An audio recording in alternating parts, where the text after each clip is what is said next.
ከአዲስ ቀን ወደ ስፖርታዊ መረጃዎች አልፈናል። ደግነት መኩሪያ መረጃዎችን አደራጅቶ እየጠበቀን ነው። ደግነት መልካም ጊዜ። አመሰግናለሁ። እንቀጥላለን። ክቡራትና ክቡራን ተመልካቾቻችን ቀዳሚ የምናደርገው የአትሌቲክስ ጉዳያችን ይሆናል። 54ኛው የኢትዮጵያ አትሌቲክስ ሻምፒዮና ከደቂቃዎች በፊት በይፋ ተጀምሯል። እሱን በስፋት እንመለከታለን። እንግዲህ የ54ኛው የኢትዮጵያ አትሌቲክስ ሻምፒዮና በኢትዮጵያ ስፖርት አካዳሚ ነው ዛሬ በይፋ የተጀመረው። ከሰዓት ደግሞ የመክፈቻ ፕሮግራሙ ይደረጋል። እስከ ግንቦት 3 በተከታታይ ለ6 ቀናት ውድድሩ የሚካሄድ ነው የሚሆነው። ኢትዮጵያን እንግዲህ በአህጉራዊ በዓለም አቀፋዊ ውድድሮችና በኦሎምፒክ ስም ያስጠሩ አትሌቶች የፈሩበት ውድድር እንደሆነ ይታወሳል። በብዛት ይህ የኢትዮጵያ አትሌቲክስ ሻምፒዮና ቀጣይ መስከረም ወር ላይ ደግሞ ጃፓን ቶኪዮ ላይ ለሚካሄደው የዓለም አትሌቲክስ ሻምፒዮና ሀገርን የሚወክሉ አቋማቸውን አትሌቶች የሚለኩበት ውድድር እንደሆነ ተገልጿል። የውድድር ድል መፍጠር፣ ሽልማት ለአሸናፊዎቹ ማበርከት፣ ተተኪ አትሌቶችንም እንደዚሁ ማፍራት በዋነኛነት እንግዲህ ዛሬ የሚጀመረው ውድድር የውድድሩ ዋና ዓላማ ነው። 80 የሚደርሱ ዳኞች ልምምዳቸውን ሲያደርጉ ዝግጅታቸውን ሲያደርጉ ቆይተው ይህንን ውድድር የሚመሩ ነው የሚሆነው። 536 የሚደርሱ ሴት፣ 843 ወንድ በአጠቃላይ 1379 አትሌቶች እንግዲህ በሁለቱም ጾታ የሚሳተፉ ነው የሚሆኑ። 31 የሚደርሱ ክለቦችና ተቋማት፣ ክልሎችና ከተማ አስተዳደሮች እንግዲህ በዋናነት በዚህ ውድድር ላይ ይሳተፋሉ ተብሏል። ከሰዓት በዋናነት በመክፈቻ ፕሮግራሙ ላይ የኢትዮጵያ ብሮድካስቲንግ ኮርፖሬሽን ይህንን ከሰዓት የሚደረገውን የመክፈቻ ፕሮግራም በቀጥታ ለተመልካቾች ወደ እናንተ የሚያደርስ ነው የሚሆነው። በዚህ በመክፈቻ ፕሮግራሙ ከሰዓት የሴቶች 10000 ሜትር የፍጻሜ ውድድር እንዲሁ የሚጠበቅ ነው የሚሆነው። የሴቶች ርዝመት ዝላይና የከፍታ ዝላይም ዛሬ የውድድሩ ሲጀመር እንግዲህ ጧት መርሃ ግብር ላይ በፍጻሜው የሚጠበቁ ውድድሮች ናቸው። ለማንኛውም ከዛሬ ጀምሮ ለተከታታይ 6 ቀናት ይህ ውድድር በቀጥታ የመክፈቻውና የመዝጊያው ፕሮግራም ደግሞ በቀጥታ በኢትዮጵያ ቴሌቪዥን ብሮድካስቲንግ ኮርፖሬሽን በቀጥታ ወደ እናንተ የሚደርስ ይሆናል። ወደ ኢትዮጵያ ፕሪሚየር ሊግ እንለፍና የኢትዮጵያ ወንዶች ፕሪሚየር ሊግን ስንመለከት 28ኛ ሳምንቱ ላይ ደርሷል። ትላንት ውድድሩ በይፋ ተጀምሯል። ትላንት የ28ኛ ሳምንት መርሃ ግብር ሲደረግ ኢትዮጵያ ቡና ከሀዲያ ሆሳዕና ያደረጉት ጨዋታ ከወዲሁ በጉጉት የሚጠበቅ ጨዋታ እንደሆነ ማንሳት ይቻላል። ኢትዮጵያ ቡና ይህንን ጨዋታ 1-0 በማሸነፍ ደረጃውን ወደ ሁለተኛ ማሻሻል የቻለበትን ውጤት ነው ትላንት ማስመዝገብ የቻለው። ዲቫይን ዋችኳ 60ኛው ደቂቃ ላይ ለኢትዮጵያ ቡና ብቸኛዋን የማሸነፊያ ግብ ማስቆጠር ችሏል። ኢትዮጵያ ቡና እንግዲህ ትላንት ማሸነፉን ተከትሎ ተከታታይ ሁለተኛ ድሉን አስመዝግቧል። ነጥቡንም 45 በማድረስ ከባህር ዳር ከተማ በ2 ነጥቦች ከፍ ብሎ ሁለተኛ ደረጃን መረከብ ችሏል። ከመሪው ከሊጉ መሪ ኢትዮጵያ መድን ደግሞ ያለውን የነጥብ ልዩነት ወደ 9 ያጠበበበት ውጤት ሆኗል። አዳማ ከተማ ከመቀለ ሰባ እንደርታ እንዲሁ ትላንት ያደረጉት ጨዋታ ነበረ። ቀድሞ የተደረገው መርሃ ግብር ነበረ። ግብ ሳይቆጠርበት ነው የተጠናቀቀው። ሁለቱ ክለቦች እንግዲህ በተለይ አዳማ ከተማ ወራጅ ቀጠና ውስጥ የሚገኝ ቡድን ነው። መቀለ ሰባ እንደርታ ደግሞ ከወራጁ ለመውጣት ያደረጉት ጨዋታ እንደመሆኑ መጠን ግብ ሳይቆጠርበት ፉክክር ተደርጎበት ተጠናቋል። መቀለ ሰባ እንደርታ ትላንት 1 ነጥብ ማግኘቱን ተከትሎ ነጥቡን 29 በማድረስ ከወራጅ ቀጠናው ለጊዜው የወጣበትን ውጤት ነው ማስመዝገብ የቻለው። አዳማ ከተማ ደግሞ 23 ነጥቦችን ይዞ እንግዲህ አሁንም ቢሆን ወራጅ ቀጠና 16ኛ ደረጃ ላይ ነው የተቀመጠው። ዛሬ የ28ኛ ሳምንት የኢትዮጵያ ፕሪሚየር ሊግ ጨዋታዎች ቀጥለው ይደረጋሉ። ከደቂቃዎች በኋላ ረፋድ 3 ሰዓት ከ30 ላይ ኢትዮ ኤሌክትሪክ ከቅዱስ ጊዮርጊስ ጨዋታቸውን ያደርጋሉ። ከሰዓት 2 መርሃ ግብሮች ቀጥለው ይከናወናሉ። ኢትዮጵያ ንግድ ባንክ ከወልዋሎ ዓዲግራት ዩኒቨርሲቲ 9 ሰዓት ላይ፣ ፋሲል ከነማ ከስሁል ሽረ ደግሞ 12 ሰዓት ላይ ጨዋታቸውን የሚያከናውኑ ይሆናል። በዚሁ ወደ ኢትዮጵያ ሴቶች ፕሪሚየር ሊግ መረጃችን እንለፍ። የኢትዮጵያ ሴቶች ፕሪሚየር ሊግ እንግዲህ ሊጠናቀቅ እየተቃረበ ነው የሚገኘው። 25ኛ ሳምንቱ ላይ ደርሷል። ትላንት 2 ጨዋታዎች ተደርገው ነበረ። መቻል ሀምበሪቾን ከፕሪሚየር ሊጉ መውረዱን ያረጋገጠውን ሀምበሪቾን አስተናግዶ 3-0 ማሸነፍ ችሏል። ትዕግስት ወርቄ 2 ግቦችን ለመቻል አስቆጥራለች። በተከታታይ ግቦችን እያስቆጠረች ትገኛለች ለክለቧ። ቤተልሔም ታምሩ ሌላኛዋን ግብ ያስቆጠረች ተጫዋች ነች። መቻል ትላንት ማሸነፉን ተከትሎ ነጥቡን 42 አድርሷል። ደረጃውንም ከ6ኛ ወደ 4ኛ ያሻሻለበትን ውጤት ነው ማስመዝገብ የቻለው። ትላንት የተደረገው ሌላኛው ጨዋታ አዲስ አበባ ከተማ ከልደታ ክፍለ ከተማ ያደረጉት ጨዋታ ነበረ። ግብ ሳይቆጠርበት ተጠናቋል። ልደታ ክፍለ ከተማ ዘንድሮ በሴቶች ፕሪሚየር ሊግ ጠንካራ ከሚባሉት ቡድኖች መካከል አንደኛው ነው። 41 ነጥቦችን ሰብስቦ እንግዲህ 5ኛ ደረጃ ላይ ነው የተቀመጠው። በአንጻሩ ደግሞ አዲስ አበባ ከተማ ወራጅ ቀጠና የሚገኝ ቡድን እንደመሆኑ መጠን በፕሪሚየር ሊጉ ለመቆየት ትግሉን እያደረገ ነው የሚገኘው። ዛሬ 3 ጨዋታዎች ቀጥለው ይደረጋሉ። በኢትዮጵያ ሴቶች ፕሪሚየር ሊግ ባህር ዳር ከተማ ከአዳማ ከተማ ረፋድ 4 ሰዓት ላይ ጨዋታቸውን ያደርጋሉ። በተለይ ባህር ዳር ከተማ በኢትዮጵያ ሴቶች ፕሪሚየር ሊግ ለመቆየት እየታገለ የሚገኝ ቡድን ነው። ቦሌ ክፍለ ከተማ ከኢትዮጵያ ንግድ ባንክ ደግሞ ከሰዓት 8 ሰዓት ላይ ጨዋታቸውን ያደርጋሉ። ከቦሌ ክፍለ ከተማ ጋር ጨዋታው የሚያደርገው ኢትዮጵያ ንግድ ባንክ ዛሬ 1 ነጥብ እንኳን ማግኘት የሚችል ከሆነ የኢትዮጵያ ፕሪሚየር ሊግ የሴቶች ፕሪሚየር ሊግ ሻምፒዮን መሆኑን የሚያረጋግጥበት ውጤት ይሆናል። ሲዳማ ቡና ከኢትዮ ኤሌክትሪክ ደግሞ 10 ሰዓት ላይ ዛሬ ጨዋታቸውን የሚያደርጉት መርሃ ግብር የሚጠበቅ ነው የሚሆነው። ወደ ውጭ መረጃችን እንለፍና የእንግሊዝ ፕሪሚየር ሊግን እንመልከት። የእንግሊዝ ፕሪሚየር ሊግ ትላንት አንድ ጨዋታ ተደርጎበት ነበረ። ክሪስታል ፓላስ ከኖቲንጋም ፎረስት ያደረጉት ጨዋታ ባቻ ውጤት ተጠናቋል። ሴልሃርስት ፓርክ ላይ የተደረገ መርሃ ግብር ነበረ። ኢዜ በፍጹም ቅጣት ምት ለባለሜዳው ክሪስታል ፓላስ ግብ አስቆጥሮ 1-0 እንዲመራ አድርጎ ነበረ። ነገር ግን ኖቲንጋም ፎረስት ሙሪሎ ባስቆጠራት ግብ አቻ ሆኖ ጨዋታው 1-1 በሆነ ውጤት ተጠናቋል። ኖቲንጋም ፎረስት በኑኖ ኤስፒሪቶ ሳንቶ እየተመራ ዘንድሮ በፕሪሚየር ሊጉ ጠንካራ ከሚባሉት ቡድኖች መካከል አንደኛው ነበረ። ለበርካታ ጊዜያት 3ኛ ደረጃን ይዞ በአውሮፓ ቻምፒዮንስ ሊግ በቀጣይ ለመሳተፍ ሲፎካከር ቆይቷል። ያለፉትን 5 የፕሪሚየር ሊግ ጨዋታዎች ግን ማሸነፍ የቻለው አንዱን ብቻ ነው። በ3 ተሸንፎ በአንዱ አቻ ተለያይቷል። እንግዲህ 6ኛ ደረጃ ላይ የተቀመጠው በ61 ነጥቦች በኒውካስል ዩናይትድ እና በቼልሲ በ2 ነጥቦች ተበልጦ 6ኛ ደረጃ ላይ ተቀምጧል። ዘንድሮ በእንግሊዝ ፕሪሚየር ሊግ 5 ክለቦች በቻምፒዮንስ ሊጉ እንደሚሳተፉ ይታወቃል። ስለዚህ በቀጣይ 3 ጨዋታዎች ነጥብ መሰብሰብ ሳይሸነፍ የሌሎችን ውጤቶች ጠብቆ ቻምፒዮንስ ሊግ ለመሳተፍ እየታገለ ነው የሚገኘው ኖቲንጋም ፎረስት በቀጣይ ከሌስተር ከዌስትሃም እና ከቼልሲ ጋር ጨዋታውን ያደርጋል። ኖቲንጋም ፎረስት በተለይ ከቼልሲ ጋር እርስ በርስ የሚገናኝበት የመጨረሻው ጨዋታ እጅጉን ወሳኝ መርሃ ግብር ነው። ትላንት ግን አቻ ተለያይቷል። የጣሊያን ሴሪያን እንመልከት። በጣሊያን ሴሪያም ትላንት አንድ ጨዋታ ተደርጎ ነበረ። ኤሲ ሚላን ከጂኖዋ ጋር ጨዋታውን አድርጎ 2-1 አሸንፏል። ዘንድሮ በጣሊያን ሴሪያ በውድድር ዓመቱ ደካማ ጊዜን እያሳለፈ የሚገኘው ኤሲ ሚላን ትላንት 2ኛ ተከታታይ ድሉን ነው ማስመዝገብ የቻለው ከጂኖዋ ጋር ጨዋታውን አድርጎ። ባለሜዳው ጂኖዋ ቪቲና ባስቆጠራት ግብ 1-0 መምራት ችሎ ነበረ። ከዛም በኋላ ግን ፖርቹጋላዊ ኮከብ ራፋኤል ሊያኦ ኤሲ ሚላንን አቻ አደረገ። ፍሬንድራፕ ደግሞ በራሱ መረብ የኤሲ ሚላንን ማሸነፊያ ግብ አስቆጥሮ እንግዲህ ኤሲ ሚላን ጨዋታውን 2-1 በማሸነፍ 2ኛ ተከታታይ ድሉን አስመዝግቧል። 57 ነጥቦችን ሰብስቦ 9ኛ ደረጃ ላይ የተቀመጠው በሴሪያው ደካማም ቢሆን በጣሊያን ዋንጫ ግን ለፍጻሜ ደርሶ ከቦሎኛ ጋር በቀጣይ ለዋንጫ የሚፋለም ነው የሚሆነው ኤሲ ሚላን። ጂኖዋ ደግሞ 3ኛ ተከታታይ ሽንፈቱን ነው ትላንት ያስተናገደው። 3ኛ ደረጃ ላይም ተቀምጧል። ናፖሊ በ77 ነጥቦች የጣሊያን ሴሪያን ይመራዋል። ኢንተር ሚላን በ3 ነጥቦች ዝቅ ብሎ በ74 ይከተላል። አታላንታ 68 ነጥቦችን ይዞ 3ኛ ደረጃ ላይ የተቀመጠው። ዩቬንቱስ፣ ሮማ እና ላትሲዮ ግን 63 እኩል ነጥቦችን ይዘው ከ4ኛ እስከ 6ኛ ደረጃ ላይ ተቀምጠው በአውሮፓ መድረክ ለመሳተፍ እየታገሉ ነው የሚገኘው። ወደ ሀገር ውስጥ ጉዳያችን እንመለስና በዝርዝር የምንመለከተውን ጉዳይ እናንሳ። ነጌሌ አርሲን እግር ኳስ ክለብን እናነሳለን። ነጌሌ አርሲ ዘንድሮ በኢትዮጵያ ከፍተኛ ሊግ ወደ ኢትዮጵያ ፕሪሚየር ሊግ ካደጉ ክለቦች መካከል አንደኛው ነው። ሌላኛው ሸገር ከተማ ነው።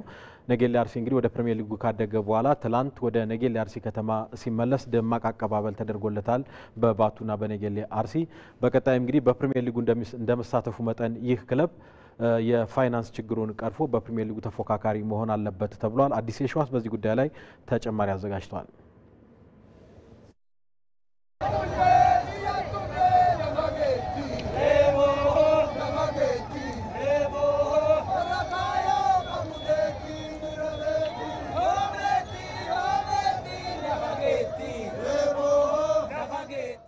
ይህ ደማቅ አቀባበል ለአርሲ ነገሌ ከተማ እግር ኳስ ክለብ የተደረገለት ነው። የ2017 የኢትዮጵያ ከፍተኛ ሊግ ሻምፒዮኑና ወደ ፕሪሚየር ሊጉ ያደገው ነገሌ አርሲ ከተማ አባገዳዎችና ሀደሲንቄዎች የመንግስት የሥራ ኃላፊዎችን ጨምሮ በሺዎች የሚቆጠሩ የክለቡ ደጋፊዎችና የከተማው ነዋሪ በባቱና ነገሌ አርሲ ከተሞችና በዙሪያው የሚገኙ ደማቅ አቀባበል አድርገውለታል።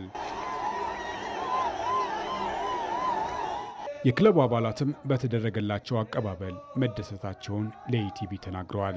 አንዳንዴ ዝም ብለህ የምታሳልፈው ነገር ቢኖር በቃ ተናግሬ ምንም ቃሎች ሊወጣለት አይችልም። የትኛውም ነገር ብናገር አሁን ይገልጸዋል ብዬ አላስብም። በጣም ደንግጫለሁ እውነት ለመናገር። ከቡልቡላ ድረስ ነው እንግዲህ ታችኋል የተቀበሉ እና በጣም ደስ ብሎኛል። በጣም ደግሞ የሚያምር አቀባበል ነው ያደረጉልን። እኔ በጣም እጅግ ወደር የለሽ ደስታ ነው የተሰማኝ። ምክንያቱም ከኛ ጎን መሆናቸውን በዚህ መልኩ አሳይተውናል። ጥሩ ድርብ ደስታ ነው ለኛ ማለት ነው። እንደ ዛሬ ደስ ብሎኛ ያውቅ ስንመጣ የነበረው አቀባበል ህዝቡ ጋር የነበረው ፍላጎት ውስጣችን እኛም ጋር የነበረው ነገር እንደዚህ እንደምንሆን አናቅም ነበር። እዚህ ስንመጣ ያየነው ነገር ነውና በጣም ደስ ብሎኛል። የክለቡ ውጤታማነት ከተሰራው ጠንካራ ስራ የተገኘ መሆኑን ነው የቡድኑ አባላት የገለጹት። የተጎዱ ተጫዋቾች ነበሩና በእነሱ መካከል የነበሩት ተጫዋቾች ድግግሞሽ ጨዋታ ስለነበረባቸው ጫናው መጨረሻ ጨዋታዎች አካባቢ ላይ ዋጋ አስከፍሎን ነበርና እንደገና ሰርተን ለመመለስ ሞክረናል። ውድድሩ ለማለቅ አንድ ሳምንት እስኪቀረው ድረስ የሚወጣው የሚወርደው በአብዛኛው ያልተለየበት ምድብ ነበር። በጣም ጠንካራ ምድብ ከመሆኑ የተነሳ ነገር ግን እኛ ለፍተን እግዚአብሔርም ረድቶን ሻምፒዮን ለመሆን ችለናል። ወረዳ ደረጃ ያልደረሰበት እግር ኳስ እንዲደርስ አድርገን በሁሉም ኦሮሚያ ዞን ከተማ አስተዳደር ወረዳ ገብተን እየሰራን ስለሆነ የስራ ውጤት ነው ለማለት ፈልጌያለሁ። ነገሌ አርሲ ጠንካራ ተፎካካሪ ሆኖ እንዲቆይ ከወዲሁ ዝግጅት መደረግ እንዳለበትም ተገልጿል። እኛ ትልቁን ስራችን የቤት ስራችንን ጨርሰናል ብዬ አስባለሁ። ከዚህ በኋላ ስለ ኳሱ የሚመለከታቸውና ኮሚቴዎቹ እዛ ቅርብ ያሉት ሰዎች ነው ስራቸው ብዬ አስባለሁ። ሊጉ ከባድ ነው። የሀገሪቱ አንደኛ ሊግ ነው። የሚጠበቀው ነገር ሁሉንም ነገር ይጠይቃል። አይምሮንም እውቀትንም ይጠይቃል፣ ገንዘብንም አቅምንም ይጠይቃል። ስለዚህ ለዛ ነገር ከነሱ ጋር ተነጋግረን በኋላ ያለውን ነገር እናሳውቃለን ብዬ አስባለሁ። ብዙ ክለቦች ወጥተው ወርዷል። እነ ሰበታ፣ እነ ጅማ አባ ጅፋር፣ እነ ለገጣፎ አይተናቸዋል። ስለዚህ ከዛ እኛ ትምህርት ወስደናል ማለት ነው። እሱን እንደ ግብአት ወስደን ስራ ነው መስራት አለብን ማለት ነው። እርግጠኛው የምናገር ክለቡን ጥሩ ተፎካካሪ እንደሆነና እዛው እንዲቆይ ተፎካካሪ ብቻ ሳይሆን የሻምፒዮን ባለቤት ለመጀመሪያ ጊዜ እንዲሆን እንሰራለን። ይህንን ህዝብ ይዘን ምንም አይነት ነገር የሚያስፈልጉንን ተጫዋቾች ከወዲሁ ለማሟላት ባለው ነገር እንሰራለን። ጠንካራ የሆነ ቲም ገንብተን ቀጣይ በፕሪሚየር ሊጉ ላይ እግዚአብሔርም ይረዳናል። ጠንካራ የሆነ ተፎካካሪ ሆነን ፕሪሚየር ሊጉ ላይ እንቆያለን የሚል ግምት አለ። ክለቡ በ2018 የኢትዮጵያ ፕሪሚየር ሊግ በፋይናንስም ሆነ በቡድን አደረጃጀት ጠንካራ ሆኖ እንዲቀርብ ክለቡ እንደ ኦሮሚያም ይሁን እንደ ኢትዮጵያ ሞዴል እንዲሆን ተፎካካሪ ብቻ ሳይሆን የሻምፒዮና ባለቤት እንዲሆንም ጠንክረን እንሰራለን ማለት ነው። አሁን ያሰብነው በቦርድ እንዲተዳደር ነው የፈለግነው። በተለይ ህብረተሰቡ ይህንን ብሎ መቀበል አለበት።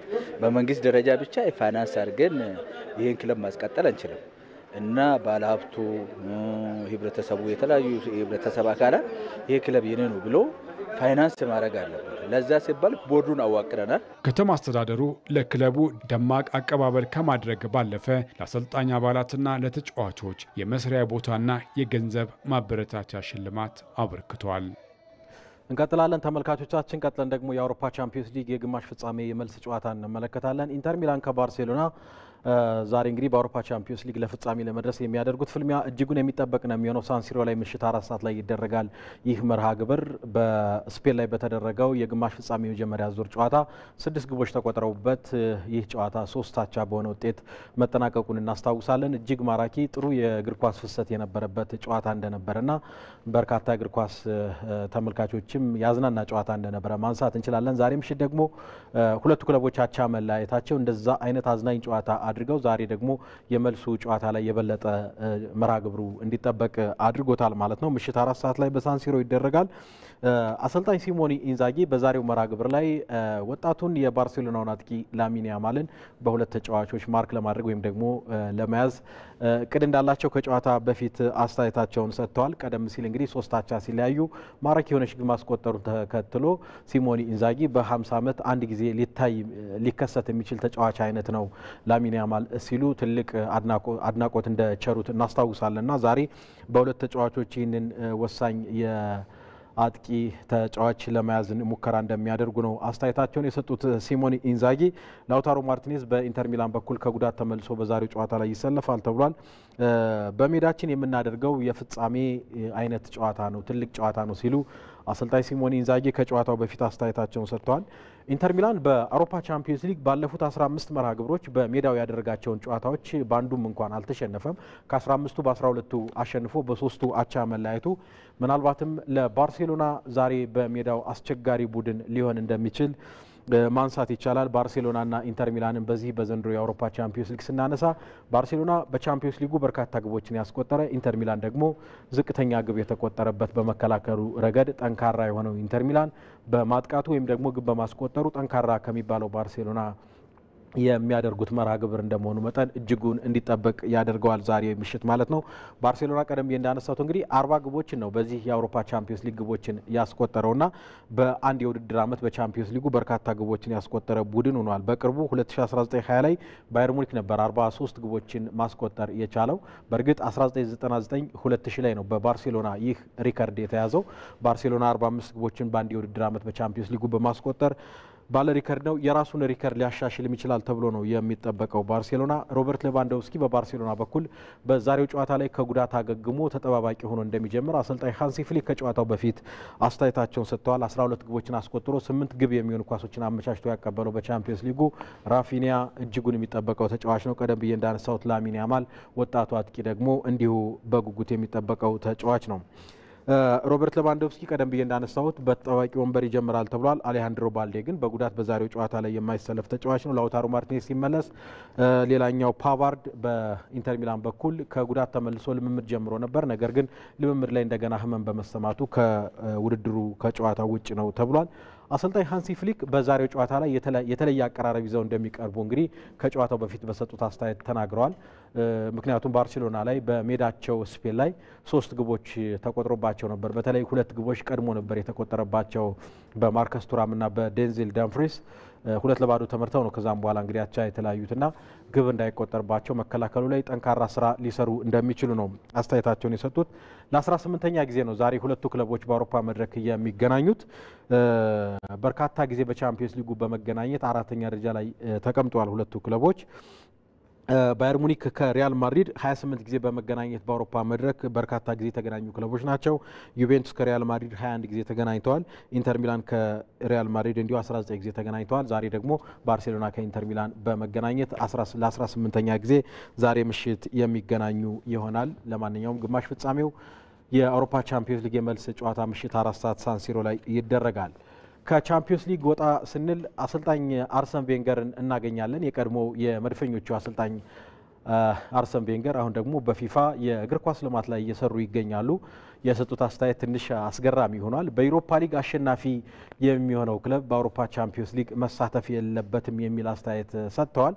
በእርግጥ በእንግሊዝ ፕሪሚየር ሊግ ዘንድሮ 5 ክለቦች በቀጥታ ከ1 እስከ 5ኛ ደረጃ ይዘው የሚያጠናቅቁ ክለቦች በአውሮፓ ቻምፒየንስ ሊግ በቀጣይ ይሳተፋሉ። ስለዚህ በዩሮፓ ሊጉ ደግሞ ግማሽ ፍጻሜ ላይ ማንቸስተር ዩናይትድ እና ቶትናም ጥሩ ውጤት ነው ያስመዘገቡት። ስለዚህ 15ኛና 16ኛ ደረጃ ላይ ተቀምጠው በፕሪሚየር ሊጉ በቀጣይ እነዚህ ክለቦች ለፍጻሜ ደርሰው አንደኛው አሸናፊ የሚሆን ከሆነ ወደ አውሮፓ ቻምፒየንስ ሊግ በአቋራጭ ተሳታፊ መሆኑን ያረጋግጣልና ይህንን ተከትሎ የሰጡት አስተያየት ትንሽ አስገራሚ ይሆናል። በተለይ በማንቸስተር ዩናይትድ እና በቶትናም ደጋፊዎች ያልተወደደ አስተያየት ሆኗል። ምክንያቱም በ15ኛና 16ኛ ሆነው ዩሮፓ ሊጉን ካሸነፉ ወደ ቻምፒየንስ ሊጉ ለመግባት ያላቸውን እድል ተቃራኒ የሆነ አስተያየት ነው የሰጡት አሰልጣኝ አርሰን ቬንገርና ፍትሐዊ አይደለም ነው የሚሉት እሳቸው። አሰልጣኝ አርሰን ቬንገር በዩሮፓ ሊግ የሚሳተፍ ክለብ በዩሮፓ ሊግ አሸናፊ የሆነ ቡድን መሳተፍ የሚገባው በዩሮፓ ሊጉ በቀጥታ ነው እንጂ አቋርጦ ቻምፒየንስ ሊግ ተሳታፊ መሆን የለበትም፣ ፍትሐዊ አይደለም። የአውሮፓ እግር ኳስ ማህበርም ይህንን ሕግ በቀጣይ ማስተካከል አለበት ነው የሚሉት። በተለይ 5 ክለቦች የሚሳተፉበት ሊግ ላይ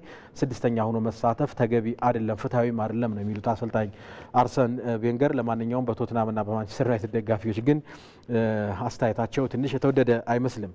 ካርሎ አንቸሎቲን ቀጥለን እንመለከታለን። አሰልጣኝ ካርሎ አንቸሎቲ በተደጋጋሚ ሀሳባቸው ሲቀያየር የቆዩ አሰልጣኝ ናቸው። ሪያል ማድሪድን ይለቃሉ ይባላል፣ ከዛም በኋላ ደግሞ አይለቁም ይባላል። አሁን ደግሞ ከክለቡ ጋር ተስማምተዋል ተብሏል። አትሌቲክ ታማኝ የሆነ መረጃ አውጥቻለሁ ብሏል። ከሪያል ማድሪድ ጋር እንደሚለያዩ ተስማምተዋል፣ ስምምነት ላይ ደርሰዋል ተብሏል። በቀጣይ የብራዚል ብሔራዊ ቡድን አሰልጣኝ ሊሆኑ እንደሚችሉ ፍንጮች ወጥተዋል። ሰኔ ላይም እንግዲህ ይለቃሉ ነው የተባለው። የእሳቸውን ቦታ ተክቶ የቀድሞ የሪያል ማድሪድ ተጫዋች የአሁኑ የባየር ሊቨርኩሰኑ አሰልጣኝ ዣቪ አሎንሶ የእሳቸውን ቦታ ተክቶ እንግዲህ ሪያል ማድሪድን በአሰልጣኝነት ሊተካቸው እንደሚችል ነው እየተነገረ የሚገኘው። የዓለም የክለቦች ዋንጫ ሰኔ ወር ላይ እንግዲህ በአሜሪካ ይደረጋል። አሰልጣኝ ካርሎ አንቸሎቲ ይህንን ቡድን በውድድሩ ላይ ላይመሩት እንደሚችሉ ነው መረጃዎቹ እየወጡ የሚገኙት። ሌላኛው መረጃችን የሚሆነው ጆርጂኖን ይሆናል። ጆርጂኖ ከአርሰናል ጋር በውድድር ዓመቱ መጨረሻ ይለቃል ተብሏል። ጣሊያናዊ አማካይ ጆርጂኖ በነጻ ዝውውር እንግዲህ ከአርሰናል ጋር ተለያይቶ ወደ ብራዚል እንደሚያቀና ተረጋግጧል። ፍላሚንጎን የብራዚሉን ክለብ ፍላሚንጎን እንደሚቀላቀል ስምምነት ላይ እንደደረሰ ነው መረጃዎቹ የወጡት። እስከ 2025 ድረስም በፍላሚንጎ ቆይታ ያደርጋል ተብሏል። ጆርጂኖ ጣሊያናዊ አማካይ ቀደም ሲል በቼልሲና በላትሲዮ በተለይ በአሰልጣኝ ማውሪዚዮ ሳሪ ይወደድ የነበረ የአማካይ ስፍራ ተጫዋች ነው። አሁን ግን በአርሰናል ቤት በአማካይ ቦታ ላይ የመጫወት እድልም እያገኘ አይደለምና በስምምነት ከክለቡ ጋር በነፃ ዝውውር ማለት ነው ክለቡን በነፃ ይለቃል አርሰናልን። ስለዚህ በቀጣይ በብራዚል ፍላሚንጎ የምንመለከተው ይሆናል ጆርጂኖን። ክቡራትና ክቡራን ተመልካቾቻችን ለአዲስ ቀን ከኢትዮጵያ ቴሌቪዥን የተዘጋጁ የስፖርት መረጃዎቻችንም በዚህ ይጠናቀቃሉ። ደግነት መኩሪያ ነበርኩ። በሰላም ዋሉ። የስፖርት ዜናዎችን ጨርሻለሁ። አመሰግናለሁ። እናመሰግናለን። መልካም ጊዜ